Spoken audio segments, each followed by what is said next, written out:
여러분 좋은 아침입니다. 11월 30일, 11월의 마지막 날입니다. 우리에게 주신 하나님의 말씀 욥기 24장입니다. 어찌하여 전능자는 때를 정해놓지 아니하셨는고 그를 아는 자들이 그의 날을 보지 못하는고 어떤 사람은 땅의 경계표를 옮기며 양떼를 빼앗아 기르며 고아의 나귀를 몰아가며 과부의 소를 볼모잡으며 가난한 자를 길에서 몰아내나니 세상에서 학대받는 자가 다 스스로 숨는구나. 그들은 거친 광야의 들러기 같아서 나가서 일하며 먹을 것을 부지런히 구하니 빈들이 그들의 자식을 위하여 그에게 음식을 내는구나. 밭에서 남의 꼴을 베며 악인이 남겨둔 포도를 따며 의복이 없어 벗은 몸으로 밤을 지내며 추워도 덮을 것이 없으며 산중에서 만난 소나기에 젖으며 가릴 것이 없어 바위를 안고 있느니라.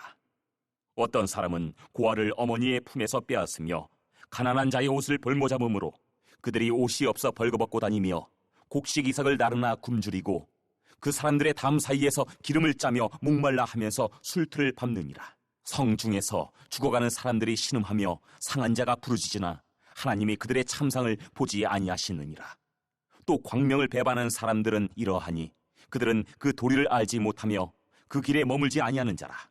사람을 죽이는 자는 밝을 때에 일어나서 학대받는 자나 가난한 자를 죽이고 밤에는 도둑같이 되며 간음하는 자의 눈은 저물기를 바라며 아무 눈도 나를 보지 못하리라 하고 얼굴을 가리며 어둠을 틈타 집을 뚫는 자는 낮에는 잠그고 있으므로 광명을 알지 못하나니 그들은 아침을 죽음의 그늘같이 여기니 죽음의 그늘의 두려움을 알미니라.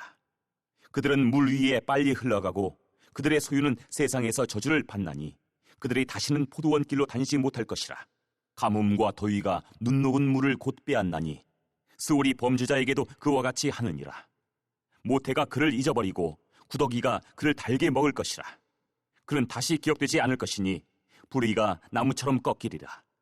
그는 임신하지 못하는 여자를 박대하며 과부를 선대하지 아니하는도다. 그러나 하나님이 그의 능력으로 강포한 자들을 끌어내시나니 일어나는 자는 있어도 살아남을 확신은 없으리라. 하나님은 그에게 평안을 주시며 지탱해 주시나 그들의 길을 살피시도다. 그들은 잠깐 동안 높아졌다가 천대를 받을 것이며 잘려 모아진 곡식 이삭처럼 되리라. 가령 그렇지 않을지라도 능히 내 말을 거짓되다고 지적하거나 내 말을 헛되게 만들 자 누구리야. 아멘. 하나님의 말씀입니다. 한번 더 읽으시면서 묵상하시겠습니다.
여러분 어제 우리는 욥의 한숨과 아픔 그리고 침묵하시는 하나님께 대한 이 욥이 털어놓은 섭섭함과 이 속상함을 들었습니다. 그러나 욥은 동시에 믿고 있었죠. 하나님 들으신다. 하나님 살아계신다. 하나님이 일하신다. 이것에 대해서 분명히 믿고 있었습니다. 아마도 이것은 그가 하나님과 함께 보냈던 시간들의 이 총합이겠죠. 경험하여 안다라는 뜻이 야다이지 않습니까? 바로 욥을 두고 하는 말이 아닐까 생각해 봅니다. 하나님을 알고 있었던 욥. 그래서 이제 그가 고백하잖아요. 나의 가는 길을 오직 그가 아시나니 그가 나를 단련하신 후에는 내가 순금같이 되리라. 비록 여전히 변하지 않는 현실 속에서 토기 조각으로 자신의 몸을 긁고 있는 이 참혹한 상황이지만 욥은 오직 하나님께 불평하고 있고 결국엔 하나님을 찬양하고 있는 것이죠. 오늘 24장에서 욥은 이제 눈을 돌려 자신에게 일어난 일이 특별한 것이 아님을 눈치채고 있는 것이죠. 이 무슨 말이냐면 나만 혼자 고통받고 있는 건 아니다. 세상은 불의로 가득 차 있는 것처럼 보이기도 한다는 것입니다. 악한 자가 잘 되고 선한 사람이 고통받는 이 현실, 불행은 욥에게만 일어난 일이 아니었습니다. 당대 최고의 부자였기 때문에 아마 욥은 불행을 겪을 기회가 그렇게 많이 없었겠죠. 하지만 불행과 고통은 세상에 언제나 현재 진행형으로 우리 곁에 항상 있는 거잖아요.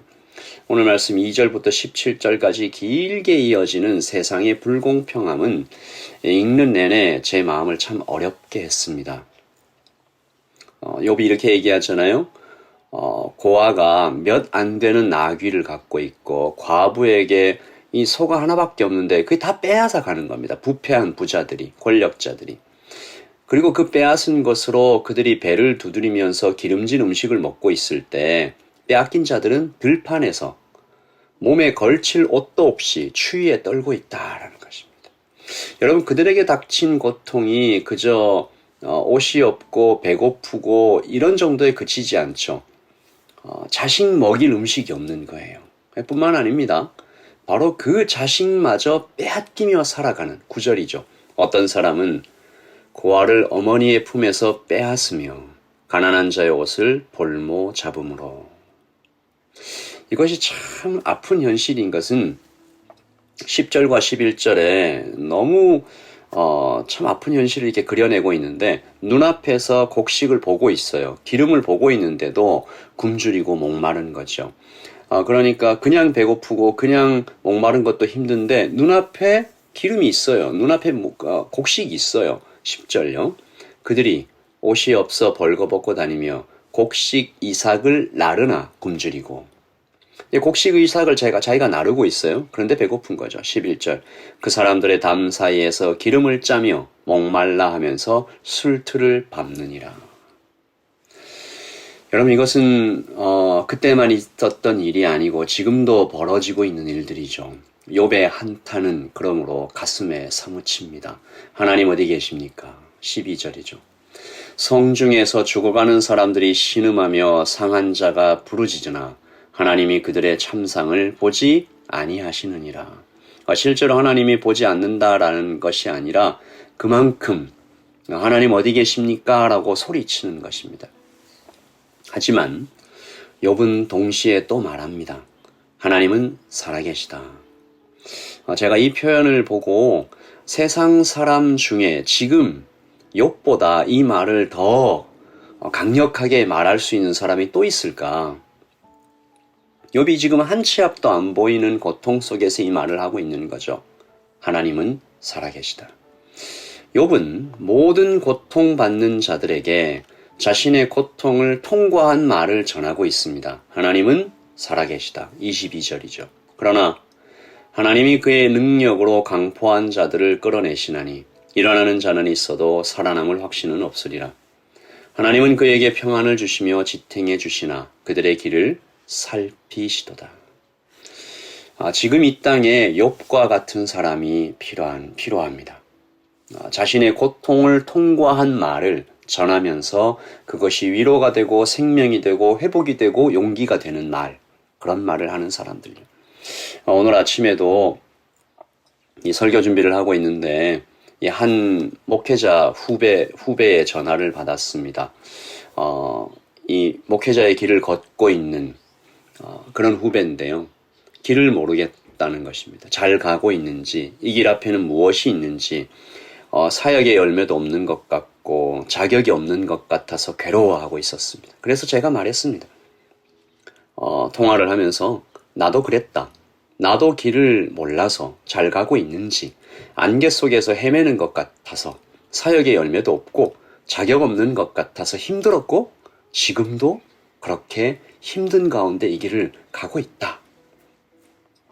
참 신기한 것은 서로 힘든 이야기들을 하고 있는데 그렇게 말하고 있는 제 마음속에서 한 소망과 평안이 막 차오르는 것이 발견돼요. 그래서 제가 말했습니다. 먼저 그의 나라와 그의 의를 구하자. 그리하면 이 모든 것을 채우시겠다고 하신 분이 우리 주님이시다. 우리가 죽은 신의 교훈을 붙잡고 사는 그런 사람 아니지 않느냐. 살아계신 주님께서 나와 묶여 지금 나와 함께 계시지 않냐. 나를 사랑해서 이 땅에 사람으로 오셔서 목숨을 다 내주신 그런 분이 우리 주님이지 않냐. 분명히 제가 그 후배에게 이 얘기를 계속하고 있는데 그 말이 제 가슴 안에서도 큰 소리로 울렸습니다. 아마 욥도 그러지 않았을까 싶어요. 그는 같은 아픔 속에 있는 사람들에게 말하고 있는데 그 말이 자기 자신에게도 큰 위로와 용기가 되었을 것입니다. 그가 마지막으로 이렇게 말하죠. 가령 그렇지 않을지라도 능히 내 말을 거짓되다고 지적하거나 내 말을 헛되게 만들 자 누구랴. 마음속으로는 확신이 있어요. 야다. 주님을 알고 있어요. 변하지 않는 현실 속에 있지만 주님이 주님이심을 알아요. 하지만 여전히 현실이 참혹한 거죠. 그러니까 이 25절의 이 말은 누구에게 하는 말이라기보다는 자신에게, 자신의 영혼과 마음에게 소리치고 있는 것이죠. 그 말을 통해서 욥이 살아나고 있는 것입니다.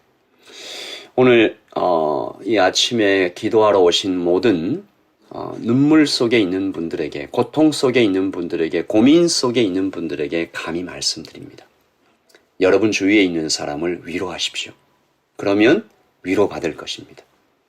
주변에 있는 사람들에게 사랑을 전하십시오. 그러면 사랑을 받을 것입니다. 이것이 하나님께서 우리 인생에게 주신 귀한 선물임을 믿습니다. 내가 그에게 선물 같은 사람이 될 때 그는 또 나에게 더 큰 선물을 우리 주님 안에서 성령님 안에서 전하리라 믿습니다. 기도하면서 아침을 시작하겠습니다. 하나님 아버지, 욥이 말합니다. 나에게 닥친 이 불행과 고통이 나에게 있는 일만이 아니구나. 세상은 온통 불공평과 불행과 아픔으로 가득 차 있는 것처럼 보이는구나. 그러나 하나님이 살아계심을 내가 고백한다.